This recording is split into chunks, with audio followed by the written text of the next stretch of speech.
साथ में अब कानून भी बदल रहा है।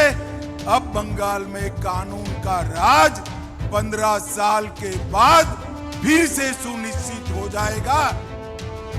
15 বছর পর বাংলায় ফের আইনের রাজত্ব, ন্যায় সংহিতা প্রদর্শনীর অনুষ্ঠানে প্রত্যাশা নিয়ে দীপ্তকণ্ঠে এমনটাই বললেন কেন্দ্রীয় স্বরাষ্ট্রমন্ত্রী। 3 দিনের উত্তরবঙ্গ সফরে তিনি শুক্রবার এসএসবির উত্তরবঙ্গ ফ্রন্টিয়ার হেডকোয়ার্টারে আয়োজিত অনুষ্ঠানের পর সামিল হয়েছিলেন শিলিগুড়ির কাওয়াখালী ময়দানে ন্যায় সংহিতা প্রদর্শনীর অনুষ্ঠানে। সেখানে মঞ্চ থেকে বাংলায় পুনরায় আইনের শাসন প্রতিষ্ঠিত হওয়ায় স্বস্তি প্রকাশ করলেন অমিত শাহ। পূর্বতন মমতা সরকারের তরফে কটাক্ষ ছুঁড়ে দিয়ে বলেন, দেশের নতুন 3টি ফৌজদারি আইন, ভারতীয় ন্যায় সংহিতা, ভারতীয় নাগরিক সুরক্ষা সংহিতা এবং ভারতীয় সাক্ষ্য অধিনিয়ম লাগু হলেও মমতা বন্দ্যোপাধ্যায় পশ্চিমবঙ্গে কোনো নোটিফিকেশন জারি করেননি। কারণ ন্যায় সংহিতা প্রয়োগ হলে সিন্ডিকেট, কাটমানি, তোলাবাজি, ভয়ের সাম্রাজ্য ভেঙে চুরমার হয়ে যেত। पूरे देश भर में ये नई न्याय संहिताओं को अमल करने का काम शुरू हो गया है, मगर पश्चिम बंगाल की मुख्यमंत्री ममता जी ने बंगाल में इसके नोटिफिकेशन नहीं निकाले थे। उसका कारण था कि जैसे ही न्याय संहिताओं का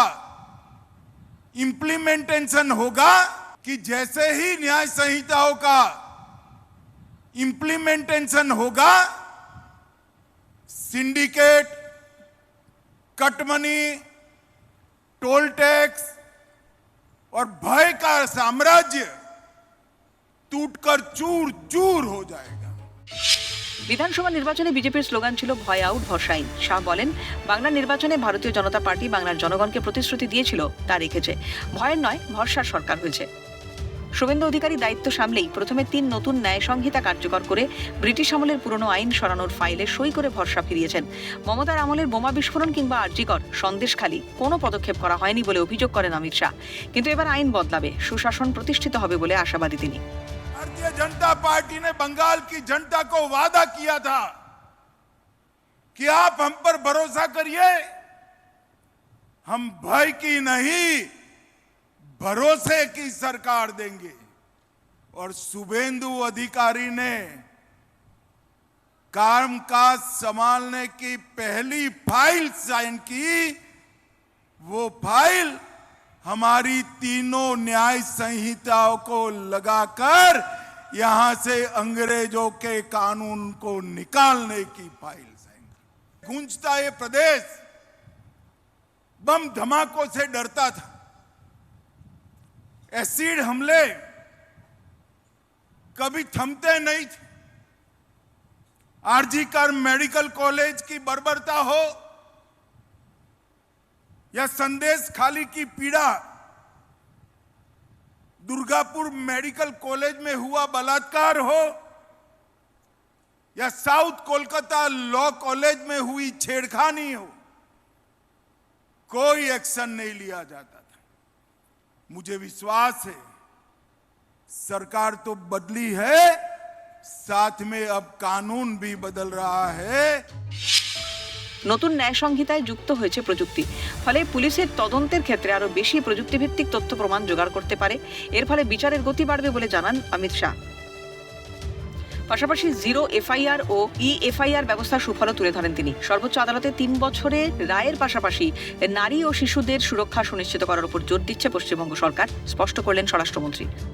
हमने नई न्याय संहिताओं में तकनीक का उपयोग किया है, जिससे पुलिस को इन्वेस्टिगेशन में ज्यादा साक्ष्य, टेक्निकल साक्ष्य रखने और इसके कारण न्याय की गति बढ़ेगी। एफआईआर होगी 3 साल में उसको सुप्रीम कोर्ट तक सजा कराने का काम अब बंगाल पुलिस समाप्त कर पाएगी। जीरो एफआईआर का, एफआईआर का हमने प्रोविजन किया है। इसको सबसे बड़ा फायदा शिक्षा व्यवस्था में जो बच्चियां, बहनें, बेटियां पढ़ रही है उनको होगा, बैंकिंग फ्रॉड पे भी होगा और कहीं पर भी काम करने वाला बंगाल का नागरिक है वो भी फरियाद करेगा उसके गांव में उसके परिवार के साथ कुछ हुआ है तो वो फरियाद अपने आप अपने थाने में ट्रांसफर हो जाएगी। অমিত শাহ বুঝিয়ে দিলেন শুধু সরকার বদলায়নি, বাংলায় আইন শৃঙ্খলা প্রতিষ্ঠা হয়েছে এবং ভয়মুক্ত হয়েছে পশ্চিমবঙ্গ। ক্যামেরায় সৌমেন্দু মজুমদারের সঙ্গে পিকাই ঘোষের রিপোর্ট, ক্যালকাটা নিউজ।